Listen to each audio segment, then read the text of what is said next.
Welcome to The Explainer. Today, in Chapter 5, we are diving into one of the most crucial decades of anyone's life, your 20s. It's all about building a career, finding your tribe, figuring out who you are. But here's the thing for today's young adults. All of this is happening through the tiny screen of a smartphone. So let's break down how this digital world is completely reshaping that journey. So, here's our game plan for today. First up, we're going to talk about why the smartphone isn't just a gadget anymore. It's an absolutely essential tool for modern life. Then we'll get into the real price of being always on.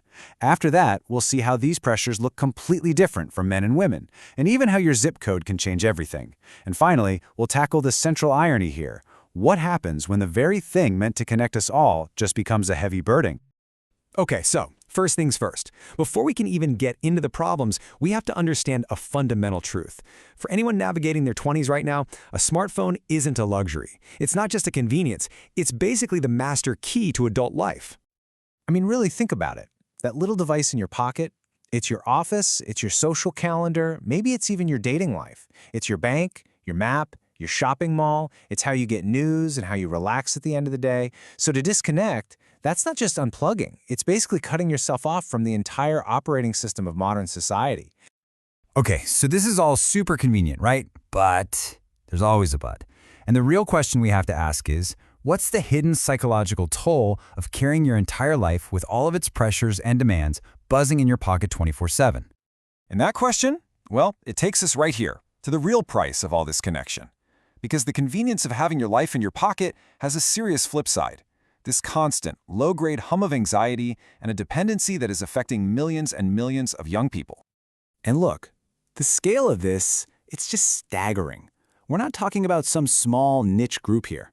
Research is showing that a quarter, maybe even up to 30% of young adults are showing signs of a real clinical dependency on their phones. This is way more than a bad habit. We're talking about compulsive behavior, like checking your phone 80, even 100 times a day without even thinking about it. Yeah, it's so common that it actually has a name now, nomophobia. You know that feeling? That sudden jolt of panic when you pat your pocket and it's empty? Or that frantic search for a charger when you see your battery hit 5%? That is a uniquely modern kind of anxiety, and it shows just how much these devices have become a part of us.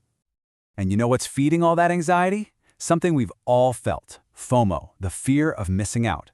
And what's really key here is that research shows this feeling is at its absolute peak in your 20s. And why does it hit so hard then?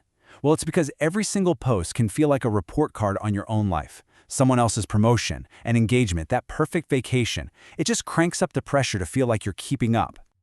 So all this exposure, it just throws you into this really toxic loop that researchers call compare and despair. Think about it. Social media is basically success theater. It's a carefully edited highlight reel of everybody else's greatest hits. You're stuck comparing your messy, behind-the-scenes reality to their perfect final performance. It's a game you can never ever win, and it just creates this powerful illusion that you're somehow falling behind. Okay, but here's a really crucial point. This whole experience isn't the same for everyone. How young adults are using their phones and the specific dangers they run into actually splits pretty dramatically depending on whether you're a man or a woman. The pressures are different, and so are the consequences. And this is where things get really interesting. For many young women, a lot of the online world is built around social connection and getting validation, especially on visual platforms like Instagram or TikTok. The big risk there is getting trapped in this endless cycle, chasing likes and comments. Now, for many young men, the focus often shifts over to gaming and information on platforms like YouTube or Reddit. The dangers are different, things like gaming addiction, which can affect more than 1 in 10 young men, or just drifting into social isolation. And it's not just about gender. Where you literally live, your geography, your culture, that creates a completely different digital reality. A 25-year-old living in a massive city has a totally different relationship with their phone than someone in a small rural town. So if you're in a big city, you're dealing with something called urban overload syndrome. Just a constant flood of digital noise on top of the actual city noise, which can pour gasoline on that FOMO fire. The upside is, help is usually easier to find. But out in rural areas, the whole challenge just flips on its head. It's less about overload and way more about isolation, made worse by spotty internet. You might have stronger real-world community ties, but if you need help, professional resources could be miles and miles away. And then you've got culture, which throws this whole other powerful layer on top of everything.